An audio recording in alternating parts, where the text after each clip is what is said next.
চাকরি করতেছো, একটা মতবাদের জন্য তুমি জেল খাটতেছো, একটা মতবাদের জন্য তুমি লড়াই করতেছো, একটা মতবাদের জন্য তুমি তোমার জীবন যৌবন উৎসর্গ করতেছো, একটা মতবাদের জন্য তুমি তোমার টাকা পয়সা অর্থ সম্পদ কোরবান করতেছো। তুমি যদি সেই মতবাদটা সম্পর্কে না জানো, তোর চেয়ে বড় গণ্ডমূর্খ পৃথিবীতে আর কে হতে পারে?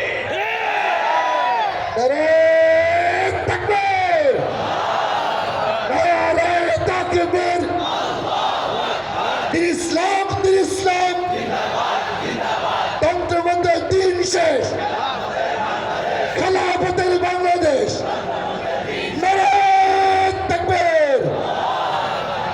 তাহলে যারা না জেনে না বুঝে করে তারা হলো গণ্ডমূর্খের দল, আর যারা বুঝে শুনে করে, ঈমান কি জিনিস সেটাও জানে, ধর্মনিরপেক্ষতা কি জিনিস সেটাও জানে, জানার পর বুঝার পরেও সচেতন ভাবে যারা ধর্মনিরপেক্ষ মতবাদের অনুসরণ করে, তারা কাট্টা বেঈমান, তারা কাট্টা বেঈমান, তারা পরিষ্কার বেঈমান।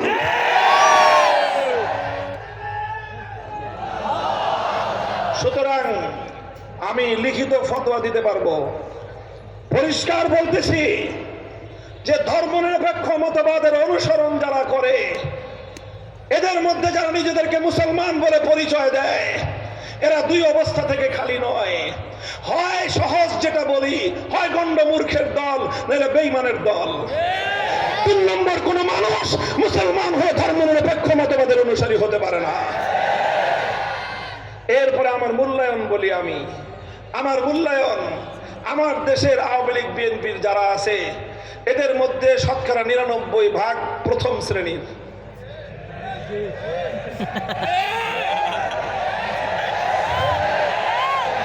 এদের মধ্যে শতকরা 99% প্রথম শ্রেণীর। মানেটা কি?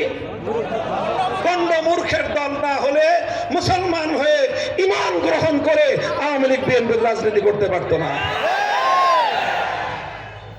কারণ ভাই, তুমি একই সঙ্গে আল্লাহর হুকুমও মানবা, আবার আল্লাহর হুকুমের খেলাফ আরেকটা মতবাদকে তুমি বিশ্বাস করবা, এটা মূর্খতা ছাড়া কিছুই হতে পারে না।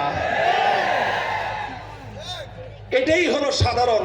বলবেন হুজুর আপনি গণ্ডমূর্খ বললেন এত মানুষকে, আমি বললাম তোদেরকে মায়া করে এটা বললাম। কারণ গণ্ডমূর্খ এটা যদি তুমি না মানো, তাহলে তোমার সম্পর্কে যেটা বলতে হবে এটা এর চেয়ে কয়েক কোটি গুণ বেশি কঠিন শব্দ, সেটা হলো বেঈমান এবং কাফেরের দল। বেঈমান এবং কাফেরের দল তার চেয়ে বরং আরো নিকৃষ্ট, কারণ তারা বিশ্বাসের দিক থেকে ধর্মনিরপেক্ষ মতবাদকে বিশ্বাস করে কাফের হয়ে গিয়েছে, বেঈমান হয়ে গিয়েছে, নিজেদেরকে আবার মুসলমান বলে পরিচয় দেয়। যার বিশ্বাস কুফর, নিজেকে ইমানদার জাহির করে, কোরআন বলে হাদিস বলে, তাদেরকে বলা হয় মুনাফিক এবং ভণ্ড। এখন বলো your choice, what is your choice?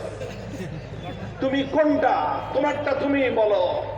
তুমি হয় বেঈমান এবং বেঈমান হয়ে মুসলমান বলে পরিচয় দাও, এটাকে বলা হয় মুনাফিক, আর না হয় তুমি গণ্ডমূর্খের দল।